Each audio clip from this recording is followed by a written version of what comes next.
এই মুহূর্তে রাজ্য রাজনীতির সবথেকে আলোচিত নাম বন্যা টুডু। হুগলির দাঁতপুরে তিনি একাই রুখে দিয়েছিলেন নিরন্ন মানুষকে জমিচ্যুত করার, বাস্তুচ্যুত করার প্রচেষ্টা। এই অগ্নিকন্যাকে আমরাই প্রথম নিয়ে এলাম ইউটিউবে। আমি রানা সেনগুপ্ত, আপনারা দেখছেন বেঙ্গল পলিটিক্সে। আপনারা তাহলে সরকারের কাছ থেকে চাইছেন কি? এই মুহূর্তে যে সরকার আছে তাদের কাছ থেকে কি চাইছেন? আমরা সরকারের কাছে চাইছি মানুষের যে কাজ, বামপন সরকারে আমাদের যে লাল ঝান্ডা বই আমরা কাজটা এনেছি সেই কাজটা ফিরিয়ে দিতে হবে। 100 দিনের কাজটাকে 200 দিন করতে হবে। আচ্ছা, মজুরিটা যেটা ছিল, যেটা 170 থেকে 200 টাকা মজুরি হচ্ছে, এই মজুরিতে মানুষের খেটে খাওয়া মানুষের চলছে না, এটা 600 টাকা মজুরিটা বাড়াতে হবে। আর প্রত্যেকটা ঘরে, যেটা আমাদের বুদ্ধ মুখ্যমন্ত্রী যখন প্রাক্তন মুখ্যমন্ত্রী ছিল, যখন আমরা পঞ্চায়েতের প্রধান ছিলাম, তখন বলেছিল কোনো ছাদ যেন বাকি না থাকে, সবটা পাকা বাড়ি থাকবে। উনি কি করছেন? রাজ্য সরকার ভিডিও থেকে সার্ভে করে আবাস যোজনার নাম ঘোষণা করে উনি কি করেছে, যারা চুরি করেছিল সেই টাকাটা তো দিতে হবে। এখন ওখানে বলছে আমিই দিচ্ছি টাকা, যাদের বাড়ি আছে তারাই বাড়ি পেয়েছে। সার্ভের কিন্তু যাদের টালির বাড়ি আছে এখনো দেখবেন তিরপলের চাপা দিয়ে আছে, সেই বাড়িগুলো কিন্তু পায়নি। আমাদের এই বিগেটে 20 তারিখে বিগেটে এইটাই ঘোষণা হবে। রাজ্য সরকারের কাছে আমরা দাবি রাখবো যে আবাস যোজনা ঘর প্রত্যেকটা মানুষকে দিতে হবে। আপনি যেমন দিচ্ছেন, যাদের ঢালাই করা বাড়ি আছে, 2 তলা বাড়ি আছে, ওদের বাদ দিয়ে যাদের কাঁচা বাড়ি আছে সেটা দিতে হবে। 100 দিনের কাজটাকে 200 দিন করতে হবে, আর 600 টাকা মজুরি দিতে হবে।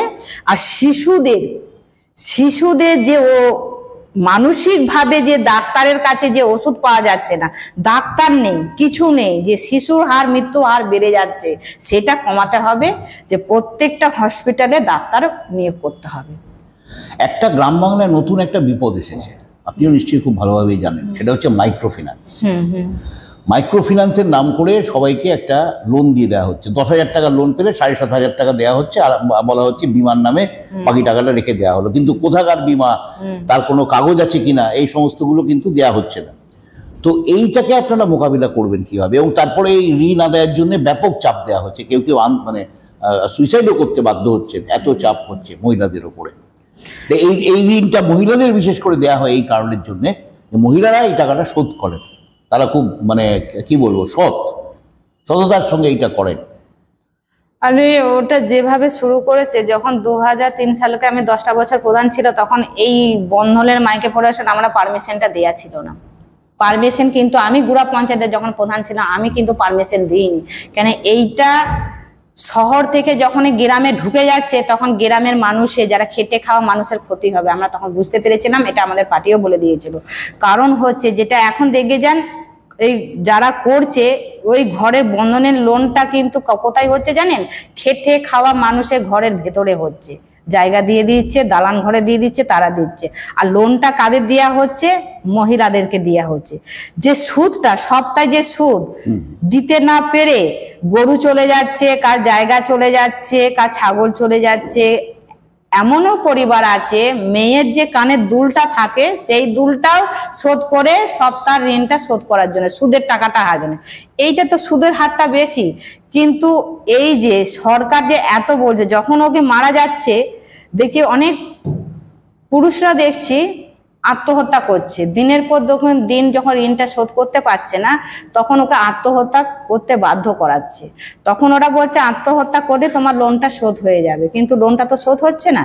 কিন্তু এই যখন সরকারের কাছে যে দাবি যাচ্ছে, পঞ্চায়েতে যাচ্ছে, তখন বলছে ওদের 2 স্বামী স্ত্রীতে ঝগড়া হয়েছে, তাই উনি দানা ওষুধ খেয়েছে না গলায় দড়ি দিয়েছে। কিন্তু সেখানে সরকার কিন্তু চাপা দিয়ে দিচ্ছে। সরকার কিন্তু চাপা দিচ্ছে। এই সরকার থাকবে কেন যখন গরিব মানুষের পাশে থাকে না? কি দরকার ছিল? পঞ্চায়েতে যখন স্বনির্ভর দলগুলো ছিল, যখন আমাদের যখন বাম আমলে ছিল, 7 সিটি ছিল, একটা লোন পেলে সেই লোনটা শোধ করার ক্ষমতা ছিল। আর এখন যে লোনগুলো দিচ্ছে সেই লোনগুলো শোধ করার ক্ষমতা নেই। কারণ এই জন্য সরকার দায়ী হচ্ছে। কেন ওই জায়গায় গরিব মানুষকে ফাঁসানো হচ্ছে? এগুলো এই জন্য সরকার দায়ী। গরিব মানুষের খেতে পাচ্ছে না, যে লোন নিচ্ছে 10,000, 40,000, 50,000, 70,000, আমরা তো প্রায় যাচ্ছি, সে লোনটা শোধ করতে পারছে না। খেটে খায়, মজুরি কম, 170 টাকা 200 টাকায় মজুরি, সে কি শোধ করবে?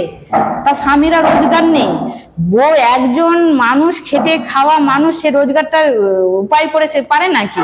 পাচ্ছে না, এটা পাচ্ছে না। এদের এসব কোঅপারেটিভ ব্যাংকের কোনো ভূমিকা আর নেই না, কোনো ভূমিকা নেই। শুধু যা করছে বন্ধলে মাইকে ফোনেছে লোন না। যে সরকারে বাম আমলে সরকার থাকাকালীন যে স্বনির্ভর দলগুলো ছিল, এটা খুব ভালো ছিল। সরকার চিন্তা ভাবনা ছিল, তখন লাল ঝান্ডা ছিল, যে গরিব মানুষ খেটে খাওয়া মানুষের পাশে ছিল, গরিব মানুষ কিভাবে চলবে সেইটা কিন্তু ওরা আলোচনা করতো, লাল ঝান্ডা আলোচনা করতো। কিন্তু এ সরকার শুধু ভোটে জেতাও আর ওদের নেতা মন্ত্রীরা চুরি করে বসে থাকবে, ঘরে শুয়ে থাকবে, এর জন্য গরিব মানুষের পাশে এ সরকার টিকতে পারে বা থাকতে পারে না। তাহলে দেখুন, এই যে এখন তো মোটামুটি যেটা দেখা যাচ্ছে বা বিগত যে কটা নির্বাচন হয়ে এসেছে, তাতে দেখা যাচ্ছে যে অধিকাংশ লোক, মানে রাজ্যে দুটো পার্টি রয়েছে, এখন তৃণমূল এবং বিজেপি। যারা তৃণমূলকে ভোট না দেবেন তারা বিজেপিকে ভোট দিচ্ছেন, এবং যারা বিজেপিকে ভোট না দেবেন তারা তৃণমূলকে ভোট দিচ্ছেন। এই যে দুদিকেই তো একটা বঞ্চিত হচ্ছে মানুষ, অত্যাচারিত হচ্ছে, নিপীড়িত হচ্ছে, এই ভোটগুলো আপনাদের বাক্সে কবে আসবে? এইটা তো ম্যাজিক খেলার মতন শুরু করেছে একটা মোদী সরকার, একটা দিদিমণির সরকার আর ভাইপো মিলে যেটা করছে। তুমি মুসলিম, মমতা দিকে বলে দিচ্ছে তুমি মুসলিম নিয়ে গিয়ে থাকো আর হিন্দুত্বে নিয়ে গিয়ে থাকছি, আমি হিন্দুর ভোটটা নেবো, তুমি মুসলিমেদের ভোটটা নেবে। এই তো দুজনের গটাপ কেস, কোনো রকমে বামেদের জায়গা ভোটটা যাতে না যেতে পারে। এরা দুজন উভয়কে চেনে, এরা চেনে ভালো, কারণ হচ্ছে ভোটটা যাতে বামেদের দিকে না বাড়ে। না হলে কি লোকসভায় ভোটে মৃত ব্যক্তির ভোটগুলো কি করে পড়ে? কারণ হচ্ছে আমি আমার বুথের হিসেবটা দেবো, যেখানে 1200 ভোটার সেখানে 1400 ভোট কি করে হয়? যখন আমরা দেখাচ্ছি, যখন আমরা বলছি, তখন দেখছি মৃত ব্যক্তির ভোটগুলো চলে যাচ্ছে। যখন আমাদের নির্বাচনের সময় বিডিও সাহেব যখন ঢাকছে নির্বাচনের কমিটি মিটিং হবে চলে আসুন, যখন আমাদের তালিকা দেওয়া হচ্ছে যে এই মৃত ব্যক্তি আপনি বাদ দিন, আশা কর্মীরা করছে, বলছে বাবরে এর মৃত ব্যক্তি ভোট ইয়ে করা যাবে না, ক্যান্সেল করা যাবে না, আমার চাকরি চলে যাবে। এই তো নিয়ে ওরা ভোটটা জিতছে। এইবার আমরা বিধানসভা আমরাও কোমর বেঁধে নাচছি, খেটে খাওয়া মানুষরা যেমন সরে গেছিল এইবার তারাও নাচছে, কারণ হচ্ছে 26শে বিধানসভার ভোটটা আমরাও দেখিয়ে দিতে চাই। যেখানে করার চেষ্টা করব সেখানে আমরা করব, যেখানে পারবো না সেখানে চুপচাপ থাকবো। লড়াই কিন্তু চালিয়ে যাব, লড়াই থামালে হবে না, এই লড়াই চলবে। ঠিক আছে, নমস্কার। এতক্ষণ আমরা ছিলাম বন্যা টুডুর সঙ্গে। আমাদের বেঙ্গল পলিটিক্সকে সাক্ষাৎকার দেওয়ার জন্য আপনাকে অনেক অসংখ্য ধন্যবাদ।